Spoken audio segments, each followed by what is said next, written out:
Hello, I'm Marcia Kavanaugh. Thanks so much for joining us. With Mardi Gras over, the next carnival will be the state elections. To understand that spectacle, you should be aware of who the candidates are and the burgeoning role of SuperPacs, which for the first time will figure heavily in state races. We'll look at both.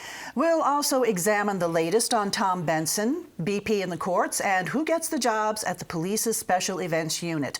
And we will take one last look at Mardi Gras 2015, including some revealing comments from the mayor about two important buildings. In the house for us are tonight's Informed Sources. Errol, Laborde, producer of Informed Sources. Jeremy Alford, publisher, LaPolitics.com. Ramon Vargas, reporter, The New Orleans Advocate. And David Hammer, reporter, WWL-TV, Channel 4. And we're going to go first over to Jeremy with LaPolitics.com. And SuperPacs. SuperPacs are now on their way, or already here somewhat, for the Louisiana governor's elections. They have, and not only the governor's elections, but for all the statewide elections. It has become the must-have accessory of the election cycle. And in the world of fundraising committees, super PACs are the Rolls Royce. They have no limits whatsoever. There's no check too big for a super PAC, whereas other political action committees, there are state and federal mandated giving limits. But super PACs, everything goes. The one big rule with super PACs is they cannot coordinate or collaborate with the candidates and the campaigns that they're supporting. And what's really interesting about this is that the Supreme Court really paved the way for super PACs to operate on the federal level. Well, in Louisiana, a federal judge ruled that they can operate here without adhering to Louisiana's $100,000 giving cap. So, you know, we've always seen lawmakers traditionally write the rules for how much money can be given to a campaign. But right now, it's taken a back seat to the courts. The courts have created the laws. And what's really interesting about this is if you go through Louisiana law, you will not find one reference about super PACs. So just so we understand, it's a super PAC is an entity supporting a candidate, but not publicly. It's independent of the candidate in the candidate's campaign. Exactly. It's completely independent. They cannot coordinate or communicate whatsoever with the candidates or the campaigns. But they can come out for a candidate. Absolutely. They can spend money the on behalf of a candidate. Mm-hmm. They can spend money attacking the candidate's opponent. And this isn't new to Louisiana. You know, we saw a lot of this last year in the Senate race, but this will be the first year that it figures prominently in statewide elections. Right now, David Vitter has a super PAC. He was really the first out the gate with it, and it's raised about $3.5 million on top of the $3.5 that Vitter himself has raised. Mm-hmm. And Vitter has used it very strategically. You know, he cannot use his Senate account to run for state office, but he can channel it through the super PAC, and then the super PAC can use it. Jay Darden has his own super PAC. Scott Angel will soon will learn about a super PAC that's supporting him as well. You know, my sources tell me that Christopher Carr, a conservative operative here in Louisiana, had set up the PAC, but then he got hired as a political director for the RNC, so now they're out there trying to interview for someone. Big donors connected to Buddy Caldwell are forming a super PAC. They're looking for a director for his re-election bid. So, I mean, I think it's starting to dig down to the, you know, to all levels of state government, and I wouldn't be surprised to see it you know, maybe come up in some legislative races. But to what extent can the candidate be involved with selecting who runs the super PAC and what the strategy is? Or do we have to pretend that the candidate's not involved? Yeah, right. You have to pretend that the candidate's not involved. And you look at Vitter's super PAC, it's a very fine line. You know, he has a former staffer who's now directing that PAC, and folks who are now, you know, his campaign treasurer used to work with the super PAC. So that, you know, there's supposed to be a firewall separating the super PAC from the candidate. But the regular PACs can continue to coordinate with the campaigns themselves, or no? Yeah, I mean, they can coordinate. Yeah, and Bobby Jindal has a PAC, and now there's a super PAC, you know, for his presidential race. So I mean, we have seen candidates, you know, form their own PACs to raise money separately. John Ilario has one. Several lawmakers have one. So who can put together a super PAC and who can donate to it? Corporations, individuals, we've seen donations from both on the federal level. Again, on the state level, everyone's kind of filling around in the dark trying to figure out, you know, what they can do. You know, that old saying, you know, when in doubt, do the right thing. The rest of the time, do whatever you can get away with. But you know, anyone can set it up, and you can file on the state level and on the federal level. A couple of these super PACs have dual registrations on federal and state. So we're, this is a grand experiment that we're watching. And does this seem like a step back from the whole spirit of campaign reform, or is it a reform that we're not seeing? It is, but I agree with you. I think it is, but it's really come down to a free speech issue. The courts have ruled that if you limit a super PAC's ability to take whatever donation they want, it limits their free speech. But I think we know in Louisiana politics, especially with fundraising, nothing's ever free. So we're going to have to see, how this plays out, and if lawmakers maybe come to the table during session and start to set up some guidelines for these super PACs, to define what the firewalls are, because right now there's nothing in state law. And could that be in place for this fall's election if the lawmakers do take action? Sure, if they want to, they can. They can have it take effect immediately as soon as it's signed, or they can wait another election cycle before it goes into effect. But by then the super PACs will have been operating for months already. So. Right. And so how do you think this is going to change our governor's race as opposed to what we've seen in the past? I think in terms of fundraising and campaigning, I think it changes everything. One of the strategic advantages, we'll take David Vitter just for example.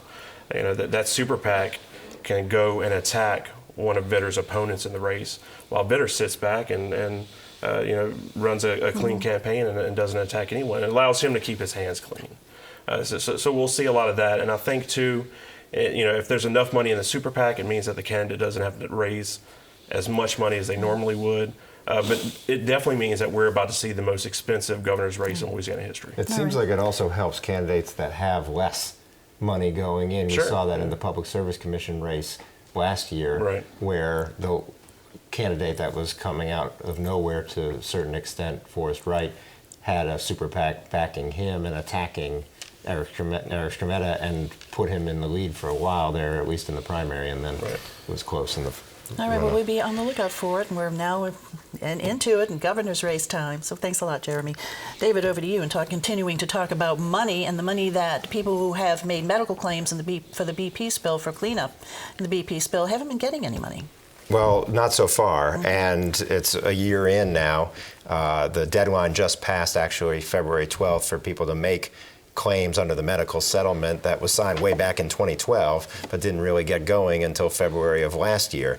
And all the attention has really been on the economic settlement and the fight by BP to get rid of the claims administrator, in that case, Patrick Juneau. Mm-hmm. But meanwhile, the claims administrator, Matt Garrettson, in the medical settlement, has been operating and making, in 1 month, just for 1 month, he made over $2 million to administer that fund, but has paid almost nothing out, just about $300,000. For how many claims are we talking about? 12,000 that were filed the last time I checked. Now, more should have been filed. A potential additional 20,000 claims were waiting in the wings because of confusion over the rules affecting people who got diagnosed by a doctor later in the process, and so there was a delay in putting those names into the mix.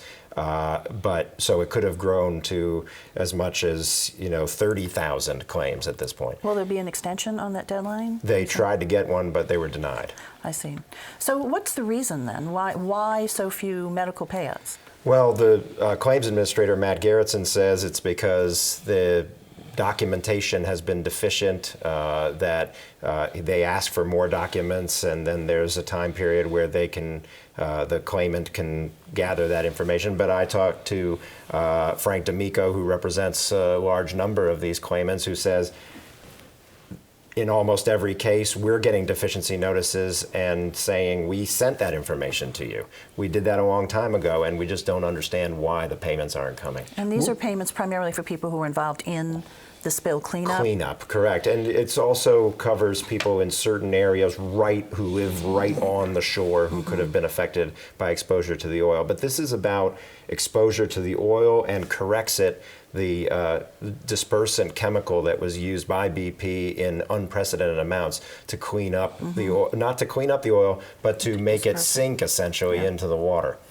Errol? Okay. Well, I was going to ask, where there are legitimate certifiable cases, what do they tend to be? Is it respiratory things or just mostly respiratory, ocular, skin? I've seen some really gruesome photographs of what these people claim was caused by the exposure to the oil, and mostly these are people who were sent out there on boats to pick up boom that was oiled and take it out of the water. This is the absorbent material that was used to keep the water off of the coastline, to actually suck it up with the water vacs, essential vacuums, and they were working right there with the oil, and they were not provided a lot of personal protective equipment. And really quickly, could you touch also on the judge's decision this week not to grant BP's request to cap the fines at $3,000 a barrel? Right. Well, BP argued, and the decision was made yesterday, that they would not get the cap it at $3,000 per barrel.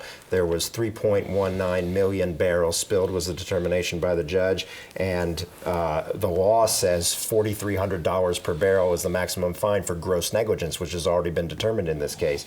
But BP argued that, well, the Oil Pollution Act of 1990 set it at $3,000 a barrel, and it shouldn't have increased. But the judge said the EPA has a right to increase it to account for inflation, and they did that. And of course, that will impact ultimately the final fine amount, which could bring it up to a maximum of $13.7 billion. All right, David, thanks a lot. Over to Ramon, and you've been working on the Benson family saga. What's the latest now? There's a couple of things. It's a kind of a legal battle that's kind of playing out in two fronts. I mean, there's some activity in San Antonio, in the county that encompasses that city in Texas, and then here in Orleans Parish Civil District Court, and Orleans Parish Civil District Court, of course, just waiting to the 3-physician team that has been ordered by the judge to examine Tom Benson's mental fitness to make his own business decisions. That the deadline to have that team assemble is February 25th, and at the moment we know that at least one doctor, the identity of one doctor, is a geriatric psychiatrist. Benson will choose one. Benson's lawyers will choose one. That geriatric psychiatrist was chosen by his estranged relatives, whom he's feuding, and in this legal battle. And then those 2 doctors will get together and choose a third one. And then in the Texas case, the judge had appointed co-receivers for the trust that's involved in that issue over there in Texas. But Benson's attorneys say they're going to appeal that. Yes, and we're still waiting for some substantive filings that are going to detail, I guess, what issues, what grounds they say they have to appeal that decision. The decision essentially removed Tom Benson as the overseer of a trust that was created by his first wife, Shirley Benson, who died in 1980, and she's the mother of his daughter, Renee Benson. And we saw that his daughter sold or closed her restaurant outside of San Antonio. Yes, and having spoken, there's a development that that a company that she owns named Uptown Blanco. In that development, there was a restaurant that they ended up closing, and more than anything, they said it was just to kind of free up some attention to focus on these issues which are playing out in 2 separate courts, two different states. But she also admitted that the restaurant wasn't doing really well. No? Yeah, the restaurant. The quote was it was not doing a booming business, but of course, I think. But they were very clear that it wasn't doing booming business, but there was enough to pay the workers, and they could have kept it open. And what shaded the decision to do that was just the necessity to kind of bring as many resources to bear, because her father obviously has very deep pockets. So this continues to move through the courts. As you said, this is really now a court issue. I want you, while you're here, to also touch on the Junior Gillette situation. You had a piece this morning in the paper about the Kenner prosecutors deciding not to move on the misdemeanor domestic battery case. What happened with that? Yes. It's obviously there was a woman who had accused Junior Gillette and another player. Man. He was the 2014 defensive co-captain of the team, of attacking her at his home in Kenner. The Kenner City's Attorney's Office said it spoke to several witnesses who were in the house, among them Gillette and Banks, and obviously they had the initial police interview with the woman who accused Gillette and Terrence Banks, who was the second man arrested in the case, and decided that there was no prosecutable case because what Gillette was booked on was a city ordinance I guess that classified domestic violence as that.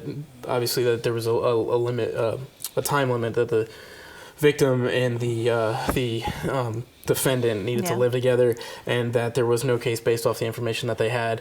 Obviously, the attorney representing the victim in a related civil matter, disagreed with the decision, and I will actually have a story on that in tomorrow's paper. Okay, and that civil lawsuit has been filed by the alleged victim here, Yes. and what's being claimed is pretty expansive and vast. And I mean, do you think that this is going to warrant further investigation by other parties? I've been I spent the better part of today trying to determine whether any reports have been made to other law enforcement agencies. My impression is, as of this moment, as of today, I wasn't able to get an answer that yes, there had been related criminal investigations to the allegations in the civil suit. But doesn't the NFL investigate independent of local authorities, or? Yes, and as of yesterday, the NFL had not reached out to to the accuser or to the accuser's attorney, and. Obviously, you're referring to a personal conduct policy that was adopted in December that I guess would expose Junior Gillette to a possible 6-game suspension, regardless of the outcome of a criminal case. But with a criminal case being dropped at the moment, that's not going to hurt his chances of avoiding discipline regarding to this. Yeah, because this is an issue that's very sensitive to the NFL right now at this time. Okay, Ramon, thanks very much. Mardi Gras, it's now history, but it was a good one. Yeah, well, a couple of things. It's become usual to praise the police after carnival season, and I think there's high praise this season. The police force out there was really a confederacy. You had the New Orleans police, and you had the state police, you had university police. Anybody that carried a badge was pretty much part of the police system out there, but it worked. There was only one really bad crime, and that was this. It was a gang fight, and someone shot 2 people and killed. The police did a great job of apprehending someone who confessed quickly, and I thought it was a fine moment for the police in terms of policing. But they did everything well, and I saw the police chief Mardi Gras night. This was his first Mardi Gras as police chief, and by the way, he used to play in a band in the high school, so he knew Mardi Gras, and he was all anxious to do that ritual where they go out and they go down Bourbon Street and they announce Mardi Gras is over. But also, Channel 12 has done the coverage of the Rex and Comus Ball, and we always interview the mayor. And there's a question we always ask the mayor every year, whoever the mayor may be, and that is about the status of the municipal auditorium. And this year there's also the question about Gallier Hall that had part of the facade crumble. And usually the answer has been, well, we're working on it. But I think Mayor Landrieu's answer about municipal auditorium is a little bit more revealing. And so we just want to show that clip. Okay, let's take a look at what the mayor has to say. Mayor, 2 buildings let me ask you about. Let me guess, the municipal auditorium. Okay, municipal auditorium. Well, you remember we talked about this when we came in office. FEMA really just wanted to give us $7 million. We've been really working with them. We've now plussed them up and gotten them to reimburse us $28 million. That building's under renovation right now. It'll be finished in the middle of 2016. We're going to white box it, make sure it's in really good shape, and then we're going to make a proposal about redevelopment of that particular property, and it's going to be nice. Could it be like private development? Could be a public-private partnership, just like we've done with all other things. I know that people have gotten used to, doing this particular ball in this building, but it could be a lot of things, and we ought to really think about that space being a cultural space. As we really prepare for 2018, of course, Congo Square, which is in the shadow of the municipal auditorium, is where jazz began, and has such an iconic place in the history of the city of New Orleans. So I want to be really creative about what we do with it. And the other building, Gallier Hall. Gallier Hall, really. Last year, as you know, a big block of it fell off. So we're going to begin a fundraising drive soon to begin raising money to restore Gallier Hall, and we really want to do a nice job with it. So there'll be, again, that should be a public-private partnership as well. I think we learned 2 things from this, is that they're restoring the shell of municipal auditorium. It may not necessarily come back as an auditorium, though, and it may be something done with private enterprise. So that's an interesting point. And he talks about the cultural, being at the site where it is next to Armstrong Park. And so the good news is that something's happening. The other news, though, is that there's going to be a lot of discussion which way to go with it. All right, Errol, and you and Peg look absolutely wonderful. Well, half of us did. Thank you. Okay. David, over to you. Police details now. That was something that was a big issue, and it still is, involved in the police consent decree. Some of the details still remain under the police department. Right. I mean, about over 10% of the detail assignments and over 10% of the money that's paid for private security work to police officers is done through special events, not through the Office of Police Secondary Employment that was set up under the consent decree. The plan is to have special events like parades, weddings, other moving events moved over to OPSE eventually, but they haven't been moved over yet. And I wanted to follow up on this because in 2011 we looked at this and found that the 3 people in the office that are paid by the NOPD to organize special events were getting 60% of the detail work. And I asked for the documents and the information. It took 3 months to have them turn it over, and when they finally did, it showed that nothing really had changed. Well, wasn't that part of the problem to begin with?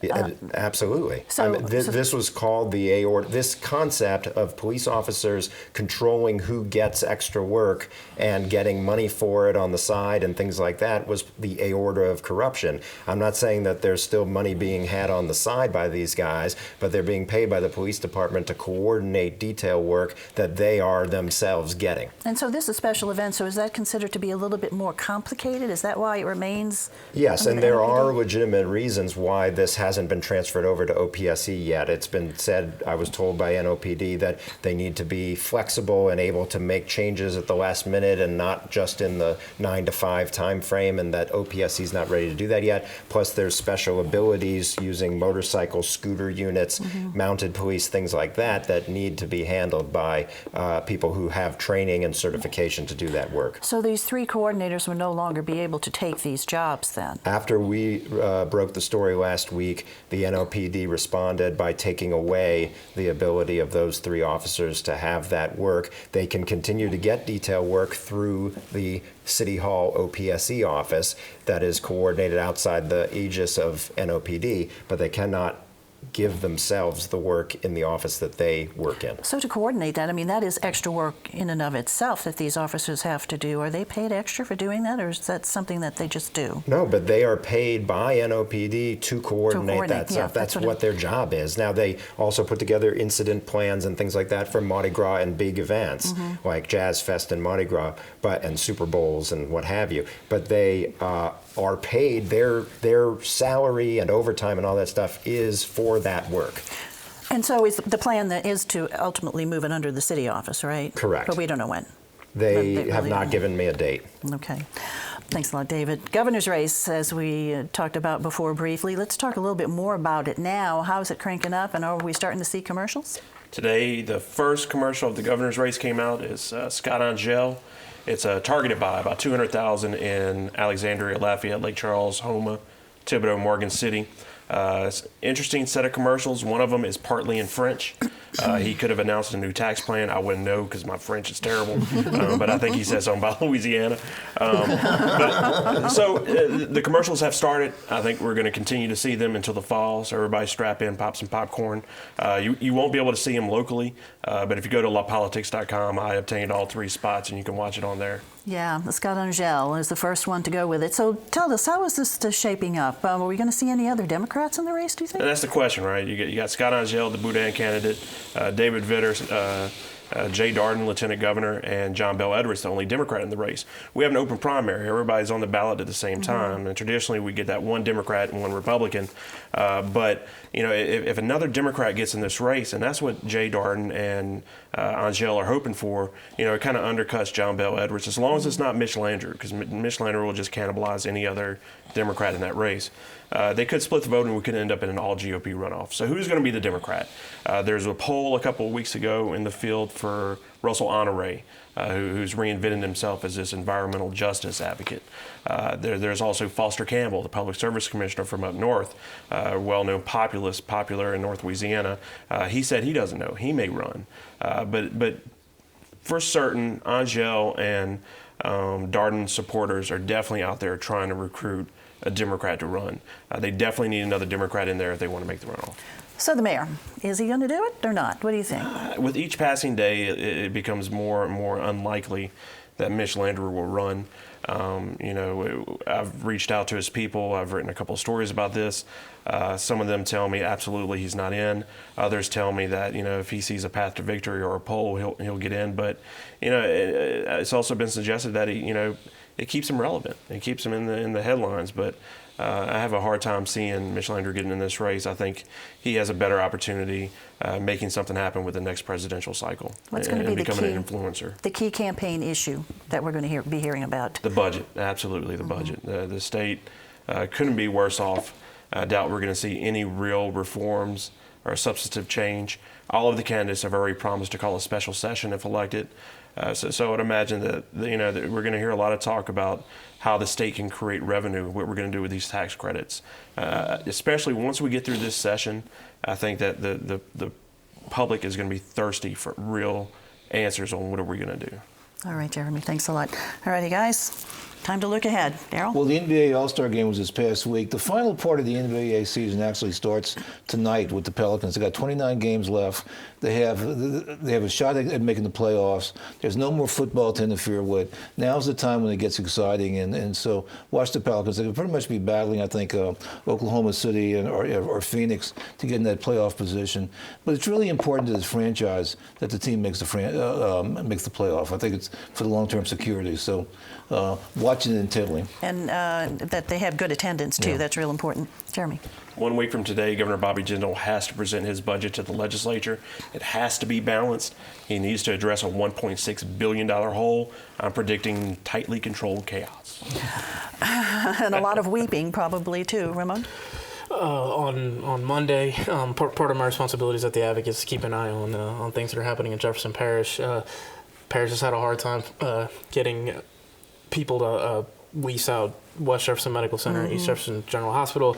They'll be halfway there. On Monday, they'll be voting on a lease proposal that would lease the hospital, West Jefferson Medical Center, to LCMC, which is, I guess, the people that operate Children's.